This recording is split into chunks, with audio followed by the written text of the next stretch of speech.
Lions Rock Productions. This is Jay Moore. This is Greg Cruz. This is Dan. This Stone. is Dexter from The This Offspring. is Nathan This East. is Sebastian Younger. This is David Labb. This is Stuart Copeland. This is Mick I'm Gillette. Christopher This is Knopf. Dr. Bob Greenberg. I'm Laird Hamilton. This is Rob Bell. Hey, this is John Leon Guerrero. Hey, I'm Mark Valley. Hey, and this is Pete A. Turner. Hi, this is Adam Korenman, author of When the Stars Fade and When the Skies Fall from California Cold Blood Books, and you are listening to Break It Down Show. And now, the Break It Down Show with John Leon Guerrero, Mark Valley, and Pete A. Turner. Not only are you listening to the Break It Down Show, but Adam Korenman and I are walking down the Santa Monica Pier. So we got the beach off our right shoulder. We're backpacked up, just like two Army guys would do. We're on patrol, so I may be like every now and then. Just know that we're out here looking at the beach. It's beautiful. The weather is great. And while a lot of you folks are socked in by a polar bomb or some kind of winter cyclone, we're shorts and t-shirts and having a good time. Yeah, there is something to be said about living on the West Coast. We just kind of skip the bad seasons. Yeah, we really didn't have winter this year. I mean, it's really a gorgeous day today, and it's February. So It's fantastic, not a cloud in the sky. I mean, now we're doing the weather report, but it's a good day for a ruck march. Yeah. You forgot your rucksack, though. That's my favorite kind of ruck march, the one where I don't have my ruck. Typical officer. So I want to ask you about this. This is topical. Donald Trump, the president of our great nation, wants to have a military parade. And we're not trying to get controversial, but you definitely express your feelings. I'll start with mine so you kind of get a gauge. As a guy that was in the parades a lot, it sucks. Like, I don't want to be there. And it's hours and hours and hours of waiting, and you got to take your turn to practice, and you're practicing stuff that you always practice, so you're more ready than anybody else. And it's like, who are we doing this for? Because if you're doing this to honor me, we did a change of command. You know, and it's a standard thing where, like, the outgoing officer's like, blather, blather, blather, and blather, and thank you, and blather, you know, super long time. But he starts the whole thing by saying, this is a great day for a parade, and it was raining and miserable cold in Germany. It's horrible. You know, and I guess a lot of folks don't know this, but change of command, the new guy coming in, basically his speech is this: thank you to you who came, you who came, you who came, you who came. Thanks everybody he says thank. And then he says, all orders stand. And then he's done. See, that's the perfect speech right there. Right. Uh-oh. Sorry. A little busy here on the prom. A little busy on the promenade here. Yeah, so that's the best speech. All orders stand. Like, ooh, that's short, but the guy outgoing gets to talk a lot. So what do you think about that whole parade thing? I mean, my whole take on it is pretty much the same. When I was enlisted, I freaking hated work parties and PIR, pass and review for Yodfall. And basically, anytime we had to do DNC for more than 5 minutes, it's not something I want to be doing with my time. Yeah. As an officer, coming out of that life, I tried to make my soldiers never stand around doing something stupid. So I get that we want to celebrate the military, and I appreciate that this country is trying to, kind of raise its patriotism and raise its respect to soldiers. But I think they could take that money, put it into, the VA, put it into shelters for homeless veterans, better health care for our guys coming back from deployment, and that would be a way better way of showing respect to the soldiers. I think, we've got Secretary Mattis, I think, is a great advocate for soldier welfare. And I assume that any input he's putting in is going to be for the benefit of soldiers. I think there's right now too much pageantry that's going on around patriotism. And I'd like to see more action rather than just showmanship. Folks that don't think Donald Trump has done anything right can look squarely at the Mattis decision and know that that's a good one. And he's earned the benefit of the doubt. I'm positive you're right. He's taking and making the best of the situation that is ahead of him. Well, Secretary Mattis, I mean, I come from the Army side, not the Marine side, but even coming from the Army side, everybody respects him. He's got such a great reputation as an officer who's in the middle of everything, who's in the dirt with his soldiers. And now that he's Secretary of Defense, he's still carrying forward that same kind of mindset. Yeah. And I appreciate that. I think regardless of anything else that comes out of this administration, at least we've got a very smart and well-regarded person leading the troops. Yeah, for sure. And it shows in our approach maybe not the president's approach with tweeting and whatnot, but where we're at with North Korea and everything else is due in large part to his ability to handle multinational situations. Mm-hmm. And, Absolutely. we may not like the boss, but you have to respect what General Mattis, Secretary Mattis has done, because he's really, you could not pick a better guy for that job. You really could. Absolutely. I think he's one of the, probably going to go down in history as one of the finest generals we've had across every branch. Yeah, and why not have that guy run the military? You know? Yeah. Put a little chaos in it. Yeah, the whole parade thing, do totalitarian leaders do that? Sure. But look.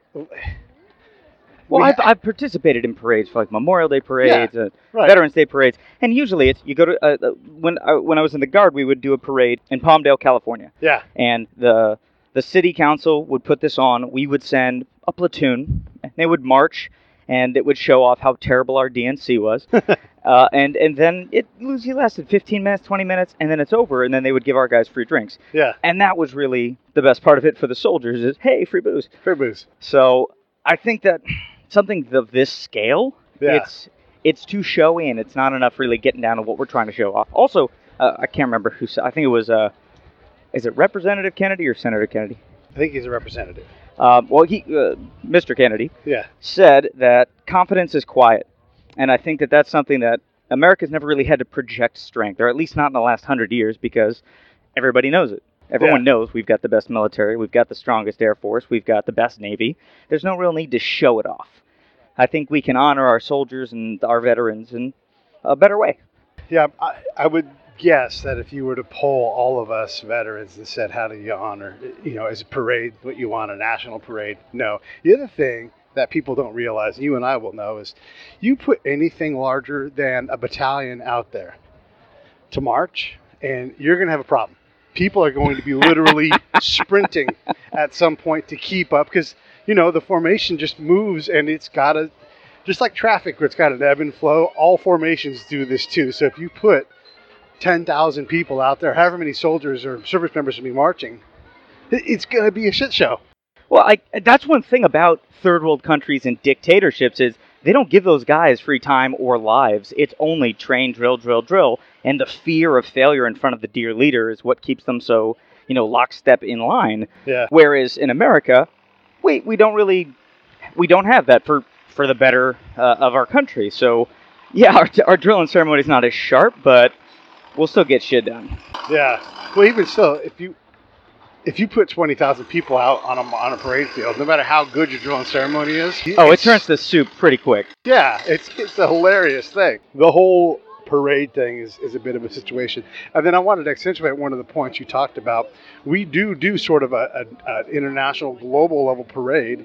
We do project force, and what we do is when North Korea gets dodgy, you send a carrier group over, put 2 carrier groups on Warno, which is a warning order audience. That carrier group shows up, and you've got the attention of the United States military, which is not something that a free nation will enjoy very much, but there's not a fucking thing anybody can do about it. No, there's few things that express the might of a nation quite as much as an aircraft carrier. Yeah. And, a Nimitz across the bay from you is pretty much the scariest thing you can imagine. Yeah, yeah. And if you're a friendly nation, that's your guardian angel right there. At a moment's notice, you have an Air Force, you have a Marine Corps, you've got every agency that we have available is minutes away from you. And I think that's one of the most powerful things that we've developed in the last century. Yeah, that ability to push power like that is incredible.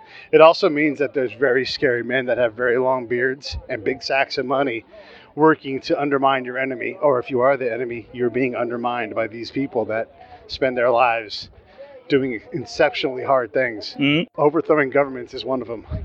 So, yep. We've gotten pretty good at it. Yeah. Well, there's always going to be the flip up here and now, but yeah, I put our special forces up against anyone else. For sure. But this show isn't necessarily just a military show. You, despite being a military person, an enlisted guy, an officer, you've also become a screenwriter, and you're here in the Southern California area living that life. So talk to me a little bit about what you're doing, and then we'll probably get into the transition between the two. Well, since I moved out to Los Angeles, I have been focusing on screenwriting and novel writing. I've got 2 books that have been published. Second book just published last month. When the Skies Fall, it's the second book in the Grey War saga. It's military sci-fi in the vein of Orson Scott Card or Highland, your Starship Troopers kind of thing. A lot of aliens, a lot of explosions. It's pretty fun. And I worked on that when I got out here. I joined a production company called Go Go Guppies and have written 5 short films, produced 5 short films. And now my writing partner and I are working on a couple shows that we're pitching around to Netflix, Hulu, Amazon, going to the streaming services because that seems to be where it's at. People talk about pitching shows and pitch season, all that stuff. And one of the things we don't hear a lot of is, what the hell does that even mean? Like, what? You're just going to show up at Hulu with the DVD and be like, you got to watch my show. Like, no shit. How do you do this? How do you get to the point where they'll listen to you for 5 minutes? Well, what I found is that nobody's story is going to be the same. You ask one person, hey, how'd you get your show in front of these people? And they're going to say, oh, well, I knew this guy, and he took my demo, and then it went with it. You ask this person, it's, oh, I sent in 1 million mailers, and somebody wrote me back. With us, we have a friend who has a friend who has a friend who has a friend who works at some of these agencies, and at some gathering, some networking event, they were just like, hey, yeah, we're working on these projects. And our friend mentioned in passing, oh, well, I've got 2 screenwriter buddies who are working on this show or that show or this idea. And so the network executive really enjoyed the idea of it. I mean, it was just an elevator pitch that our friend had given. And so they contacted us and said, hey, can you put together a one-sheet? One-sheet is basically, what's the log line? What's your general idea of the show? Like, what's your audience makeup going to be? And give us a synopsis. What is this freaking show? That's a question you'll hear a lot in the industry is, what is the show?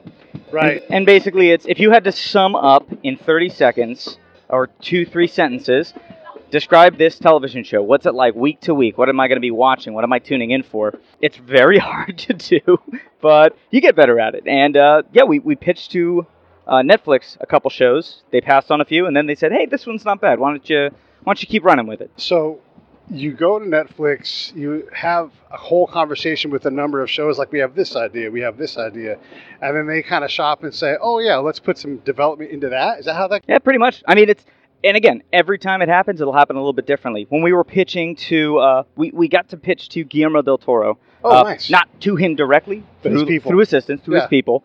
And basically, it came down to, hey, throw ideas at us, and we'll let you know if he's interested. And so we just sent over idea after idea. He would say, man, not this one. Ooh, that one's good. Develop that one a little bit more. And you keep trying. The best thing you can do in this industry, and really any industry, is keep trying. Don't stop because you got a little bit too much pushback on this, or don't stop because you're getting rejection. That's just going to happen. You have to keep going. Yeah. And have you guys sold any of your ideas where someone's giving you money to develop, or? We have sold one idea, which I probably can't talk about too much, but sure, one of those things. But we have sold one idea, and what's nice is once you sell one, more things start happening. So my buddy has a whole bunch of scripts that he wrote solo, so we're kind of driving through that right now while I'm focused on the book.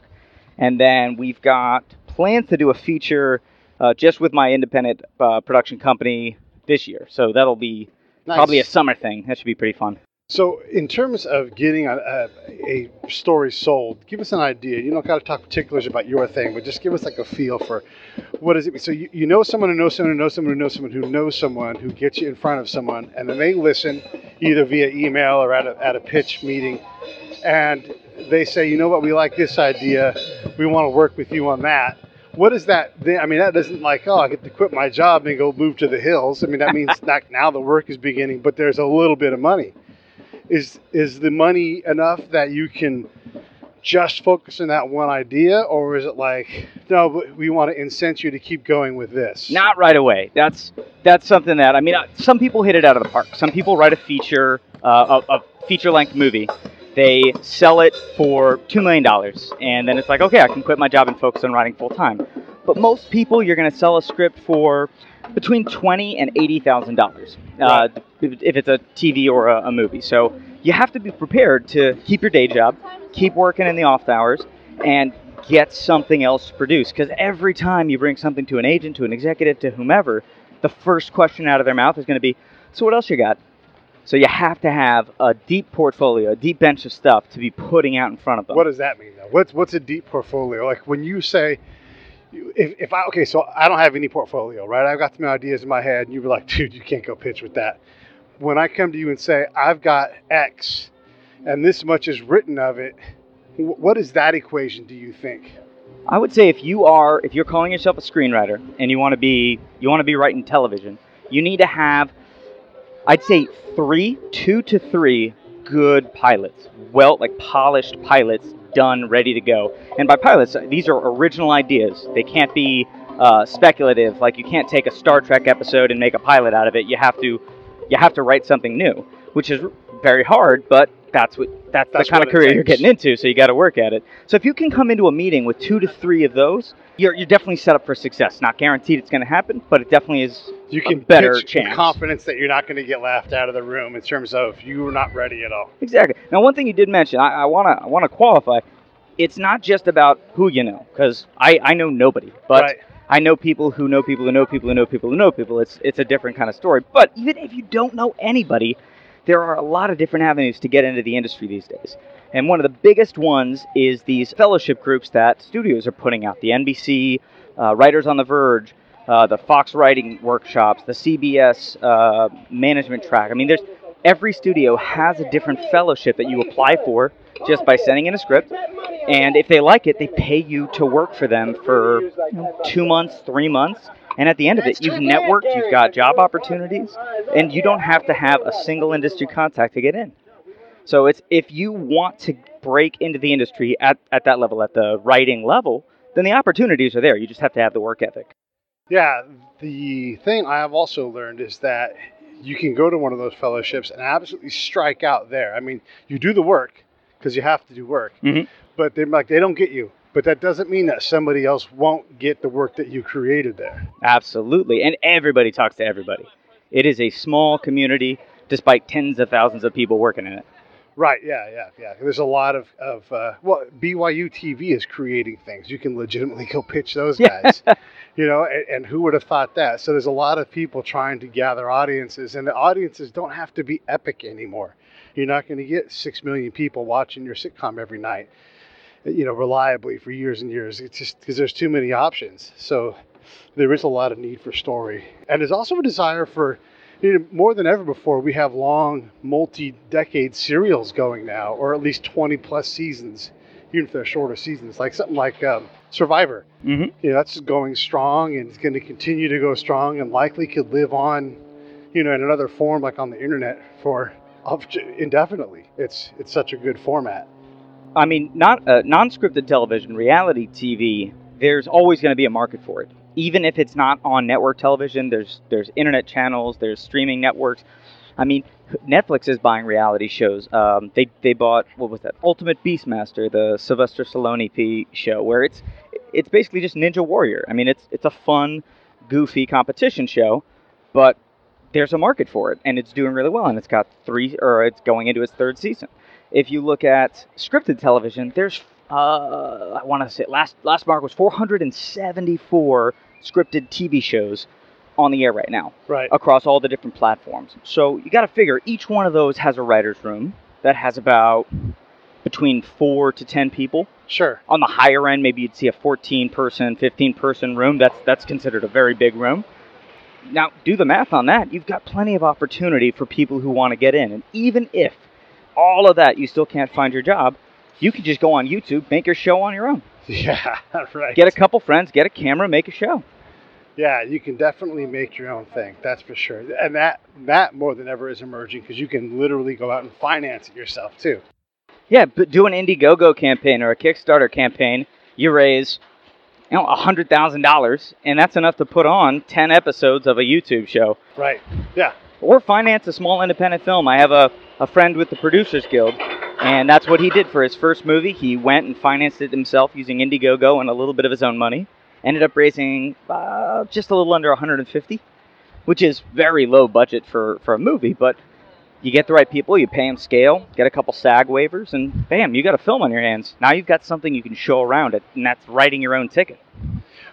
talk to me about, so what branch were you in the Army? Were you artillery, or what were you? I was a 19 Alpha, so armor. Armor. Okay, so you are a combat arms guy, and you're running. How the fuck do you become a writer in Hollywood? So I was going to Boston University, which is a fantastic school for just anything you want to do. My brother had gone there and studied communication, and eventually he transitioned into film and television and became a graphics artist. I got interested in some of the work he was doing, so while I was at BU, I took a couple of communication classes just to see if that's something that interested me. Turns out it did. So while I was studying at BU, I also got the bug and I wanted to sign up for the military. So National Guard comes in and says, hey, we'll pay for your college. All you got to do is sign up. I'm like, well, hey, that's a good deal. It's a pretty expensive school. So I signed up with them, and while I'm training with an infantry unit in Cambridge, I also was studying communications, studying screenwriting, creative writing, film production, and everything else. And when I graduated, I realized, all right, I got the bug for the military. I'm sticking with it. I'm building my officer career now, and on the other side, I also got to build my writing career. Huh. I mean, for me, I've always been a bit of a storyteller. I like to just, it started with writing notes to my teachers from my parents, saying why I had missed a class or didn't do my homework. And it just, it kind of grew from there. I had a lot of teachers encouraging me to explore the crazy areas inside my head. And eventually people started paying me for some of the crap that came out. My buddy Dave West, who we've mentioned a couple of times in the show, don't know if he's sat in yet, but he's a character, and one of the things that we do is we invent characters. We take like approximations of like the people we see here on Santa Monica Pier, and then we'll invent a character. So there's inappropriate hand placement guy. He didn't mean anything by it, but he's going to put his hand like softly on your lat. And you're like, whoa, no one puts their hand there, And then we'll play these characters to each other. So like, I'll nestle my hand on his inner thigh, and if I feel creeped out, then I'm in the right spot, and then it makes us giggle and laugh. That's just one of them. There's try my food insistently guy, where you're like slide your plate over, and you're like, huh. You just make a sound and a gesture, and you're like, that's okay. And you slide your plate closer, and then you get more and more like insistent. Try my food, and it's hilarious. It makes you laugh. So I get the creativity's all around you, if you allow it. So as a kid, you're making up these stories and all these things. That's cool. So you recognize that pretty early on. When did you realize I need to take this to the big leagues? I graduated college. I'd gone through all of my training with the military. I'd been Fort Sill, Fort Knox. I'm now a qualified armor officer, which, by the way, that means absolutely freaking nothing, because I showed up at my first unit and realized, wow, they didn't teach me shit. I don't know how to do anything. Yes. I know how to fill out paperwork. Yes. So I get to my unit, and I'm training with them, and they're like, hey, we're actually going to be transitioning. We're going to be a striker unit now. I'm like, I really wanted to be a tank unit. And then I call up my brother, and I'm just talking to him, and he's like, hey, so what are you still doing in Boston? I'm like, it's where I figure my unit's at. I'll find something here. And he's like, no, man, you want to be a writer, you got to get out to California. There's nothing for you in Boston if that's the career that you want to set out for. And you just spent a shit ton of money in college putting this together. You should at least take the shot. So I contact the branch manager for Armor, and it's like, hey, do you have anything open in California? And he goes, you know what? They just contacted us. They need a tank officer to be a platoon leader in a tank unit. I'm like, well, hell, that sounds like a pretty good time. Why don't we do that?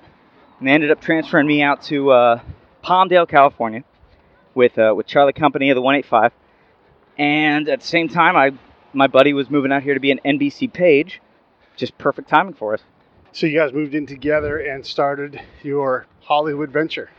The Hollywood career. It starts out just like any dream, with him working as a page, me working at a Best Buy. It's like any good story. Yeah, well, that's where those stories. By the way, we're walking up a hill right now, so it's a good part of the Rock March. Hey, you know what? This is PT for the day, Hua. Yeah, Hua, Roger, 185, Delta Rock. Yeah, so a tank officer. Let me ask you about tanks for a minute. Oh, hell yeah. You've read my most recent posting about the modern combat soldier and what they need. What are your thoughts? So I absolutely agree. I think one of the biggest challenges that we have in our contemporary operating environment, or CO for you acronym lovers, is that we're not really focusing on the cultural issue. The fact that what we are doing is creating a deep instability in a host nation, and then kind of ducking and running. And it's not the fault of the soldiers. It's not really the fault of the strategic commanders. No. It's that this is a new kind of war. I mean, you look back at 1940s, 1960s, 1970s. Not that war, right? It's a different style. We're not fighting people in uniform. There's no non-combat zones. Yeah. So you have to have a different strategy to win. Yeah. And I think that one of the biggest things, and I agree a lot with what you're writing, is creating stability by empowering the on-the-ground leaders from the host nation. That's absolutely true. Have you ever seen a host nation leader's plan that a military unit was behind and not driving through? Nope. Never, right? Not even once. Yeah. Which is crazy when you think, like, we're going to build capacity. Well, what's their fucking plan? There's a thing for the listeners. There's a thing where every quarter you get together as a military unit in Afghanistan and you assess your strategic advancement. And you measure against, like, what are the hospitals like? What's rule of law like? Female empowerment, all these different initiatives. How are we doing?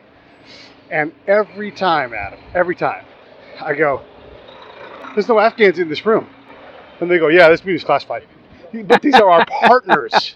You're assessing their shit. It's their freaking country. Yeah. And you're assessing them by saying, this doesn't exist and that's going to be okay. Check it, mark it a go. Like, that's not a go, it's a no-go. Be honest. There's no hospital here. Or the hospital you built isn't consumed. Like, why aren't there Afghans? And this is, again, is not to say anybody is bad. It's just this shit's hard, especially when nobody's trained to do this. Because I promise, if you go through NTC or JRTC, any of the TCs, the training centers, you're going to focus on platoon moving as a tank, attacking things, because that's what you have to do. You're going to fight other tanks. When was the last significant tank-on-tank battle where it wasn't just us coming up and fucking up the Iraqis? Shit. Korea? Yeah. Right? Where the end was in doubt. You guys could not train for 5 years, go take on nearly any tank battalion in the world, and still dominate. Maybe the Russians would give you a run for the money, but for right now, we're not fighting the Russians. No, I mean, that's the thing, is I feel right now super confident in my tank gunnery. And it's been a few years since I've been on a tank. Like, I could hop in, command a crew, and well, nowadays I'd probably have to just qual after, a couple no-goes. But I used to be first time go, get this shit done. But I don't think I was nearly as confident using a terp to communicate with a chief or a sheik or anything like that, because we didn't train that. Now, at Fort Knox, they did start bringing in some of that cultural training into our sticks lane. So we would go out with actual interpreters. They brought over Iraqi nationals and who had emigrated to the United States, and they would pay them to be actors in villages and make it more authentic, which really helped out. I mean, that's something that the Army needs to focus on, is what is it like in a host nation to be breaking up somebody's village, and how do you do that in a way that not only do you still accomplish your mission, stay safe, but you also win over that nation. When you talk about going to NTC or whatever and taking your platoon out and qualifying, there's a task, condition, and standard. This episode of the Break It Down Show is brought to you by Lions Rock Productions. That's us. We publish, evaluate, and develop podcasts just like this one, consult others to build their own, and create associated content and content marketing strategies. So if you're launching or expanding your social media presence, your business, or your personal brand, or if you just want to take your media presence to the next level, reach out to us on Twitter at Pete A. Turner or at JohnLG69. at the Break It Down Show. There's 1,000 ways to get a hold of us. Now enjoy the show. There's a standard to get to train to get a first time go. A series of tasks. As much as we want to create this real-like environment, that same level of detail is not there, though, right? For interpreter operations. Oh, absolutely not. Yeah. And that was actually one of the biggest frustrations for me when we were going through that training, because the very first person we talked to said, look, your interpreter may be working for you, maybe working for the other guys. You got to keep them on a short leash. If you don't like what they're saying, you got to get rid of them.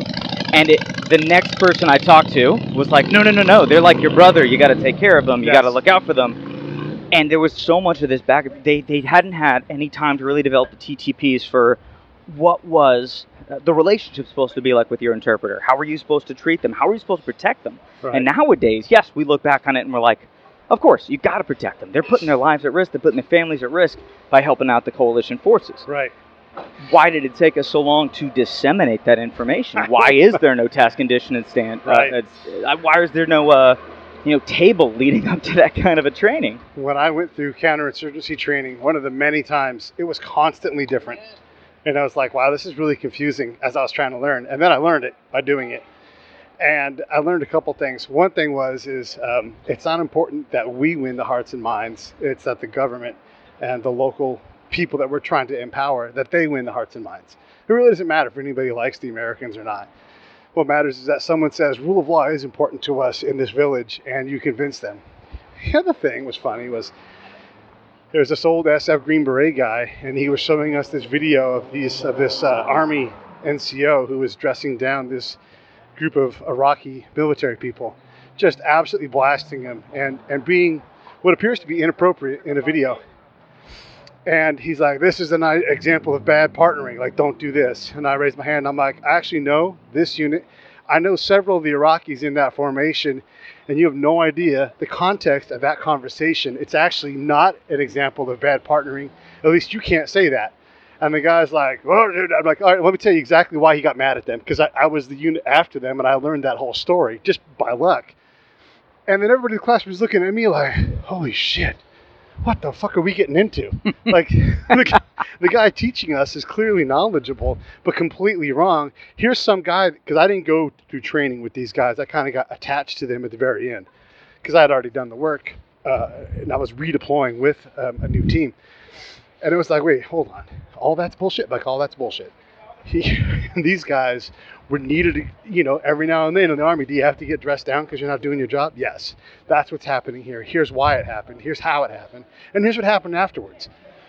And it's illustrative of the challenges that we have in training. Again, it's not because that old dude was wrong or sucks or anything or wants to suck. It's just that it's hard and we haven't trained on the core tasks. It's especially for a tanker. Your job is to keep your platoon alive.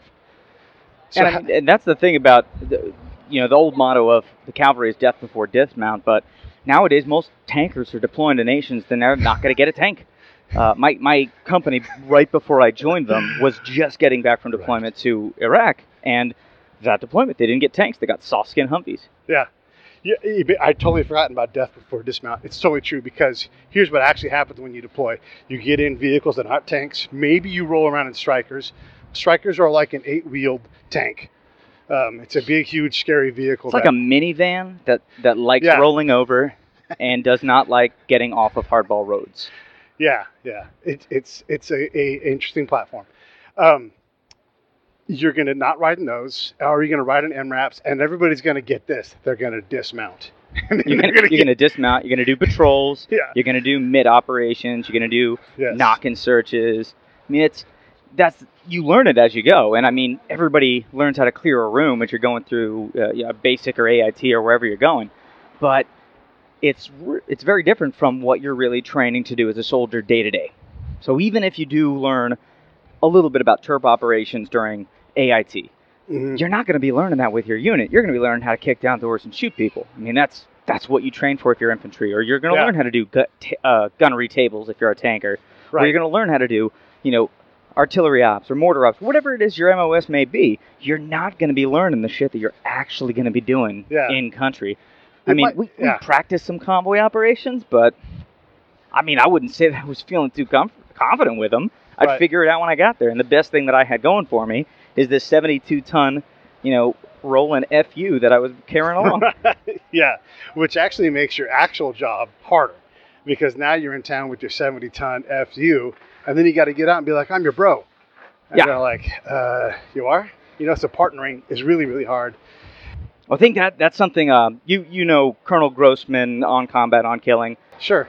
He made a great point about the use of large caliber weapons, small arms versus field artillery, tanks, everything else. And the whole idea, it's not just about force multipliers in your combat ability. It's just about the psychological effect. There is something psychologically demeaning about a tank rolling into your town. Yeah. It's terrifying. If you've never been around a tank, first of all, it's rolling a 1,500 horsepower turbine engine. It's louder than a jet airplane. and it looks like it's meant to kill you because it's meant to kill you. It'll drive over your house, Like especially if it's made out of dirt. We will break things without trying. We will knock over your house because we parked too close. Like, these things are not meant to make friends. So That's right. yeah, that's something you got to be aware of if you are leading that company in or leading that battalion in. Can I buy you a beer over here? Damn right you can. Okay. And then, I don't know if you know this, if I told you this story, but I almost got killed by a tank. I actually got hit in a head-on accident by a tank. Oof. We were on BIOP, which is the Baghdad International Airport for the listeners. There's a ring that goes around the whole thing. It's late at night. We're driving out to part of the airport to fly out the next day. Like, this is our last ride on the main Baghdad camp. And we're driving along, and we see a car coming towards us. It's clearly a tank, because you tell by the headlight, and it's way off in the distance. And one headlight's out, so we're like, turns out the headlight that was out was the driver's side, not the passenger side, like we thought. So the tank was taking up, and this is on a hunk of desert, so there's blacktop and there's desert. That's really hard. So that tank had all the room in the world to scooch over and did not budge an inch, and we are in a minivan. And so way more dangerous for us to get off of the hard top road. So we weren't trying to play chicken, but they just kept going. They kept going straight, hit us, hit the Humvee behind us, ejected a dude out, seatbelt attached to the chair as he shot out, blew out his shoulder and everything else. That tank never stopped. And those are my friends, you know, like. Yeah, that's Blue 4 right there. yeah. It's so that's what a tank really is in reality. And I don't know why those guys didn't stop. I imagine that once they realized they hit a bunch of civilians, they probably went, "Oh fuck, let's just keep going," because who's ever going to know? Well, I mean, that's the thing. If they saw that they hit a minivan, they may have just assumed, in country. Oh this shit! is on American-controlled things. Anybody they hit was an American, you know. And well, then they were just being assholes. And then they hit a Humvee. Like, I have hit on. shit in a tank and not known. Yeah, that is easy. This was a head-on collision with a van followed by a Humvee, and sent both vehicles careening off the road. Total both vehicles. I don't know how I'm alive still. The thing with tanks is you can go to NTC, National Training Center, train up for that mission, like we said, get ready to go, and literally never set foot in a tank, other than to maybe maintain it if you're assigned some tanks. You may not even go to where tanks are at. But the job you do every day, you don't train for, and that's kind of the big point of that. I'm going to close that chapter, and let's talk about what's next for you. You've got a story sold. That's not the end. You're writing your novel now. Talk to me about what's coming up next. So coming up next, this year I'm going to be competing in the Los Angeles 48-hour film contest. I'm currently competing in the New York NYC Midnights puts on different screenwriting and short story writing contests. So I'm competing with them this month. And we're going to be filming a feature in summer with Go Guppy Productions and hopefully a couple other local production companies. And I'm working on books 3 and 4 in the series. Damn. Wow. And I'm also, if you guys have met some of the other guests on the podcast, I'm in a program called the Writers Guild Foundation Veterans Writing Project. And this next couple months is going to be meeting up with mentors in the industry and learning a little bit about how to break in. It's actually a really great resource. There's a lot of veterans who work in the industry, and they offer free programs, free mentorship, so that guys like me have a chance of getting in. Yeah, that's really cool. I know Mark Valley is involved with some veteran writer groups, and maybe that one. And obviously he's a co-host on the show, and he actually is in the middle of getting an MFA, and he's writing a novel as part of his MFA project. So way to go, Mark. And also Hilliard Guest. He's a friend of the show, has his own podcast writing show, and it's called the Screenwriters Rant Room. He also gives a lot of his time back to veterans in an effort to help them tell their stories. But one of the things I love about this is we get to talk to guys like you who absolutely deserve mic time because you're fascinating, but also guys like us. We get to go out and tell our story right now. It's not 40 years from now. It's not 50 years from now. It's like, this is really what's going on. This is what it's like to fight these things. You know, this is the guy that got shot. This is the guy who lost everything when he came, you know, all these different stories of this is the cost of combat. And we're glad to go, but understand that when we come back, my network is filled with warlords and you know, criminals and murderers.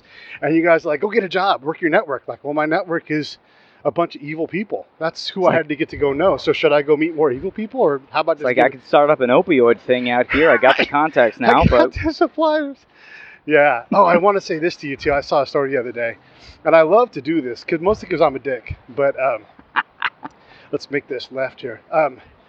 There was they showed a picture of an A10 going and tearing up poppy fields. And they're like, yeah, cool, Bert, because that's the sound the thing makes, and everybody loves it. And I love A10s too. But I'm like, yeah, that's a waste of time. You know, all you're doing is, like, you're actually creating more instability by doing that. Why, yeah. You know, why doesn't the government program instill to incent not growing poppy? Why doesn't that work? And I get a bunch of things like, well, they don't like it. They're not a nation of people that follow a government. Like, well, then there's your problem set, not poppy. You know, but yeah, you're going to take that field away, and then the guy down the road now has a better markup on his product. Yeah, you just made the Taliban more money. So and we're the freaking buyers of this thing. I mean, that's the problem is so multifaceted. It's kind of hard to just offer a quick solution. But I love an A10. I love seeing, but fuck yeah. You're not solving a problem with a bullet. Not in this instance. Not in this instance. I mean, I think people get kind of a misconception because of action movies, television shows. Sure. Just because that's not really how the problems get solved. Yeah, the Army goes in and the Army does cool shit. Marines kick down doors. Air Force is bombing shit and playing chess. I don't know what they do. And then the Navy is firing rockets offshore. But at the end of the day, the solution has to come from in-country. You can't build up the country just with bombs. You got to build it up with the leaders there who work with coalition forces to make something happen. That was perfect. Let's go to this bar. Fantastic.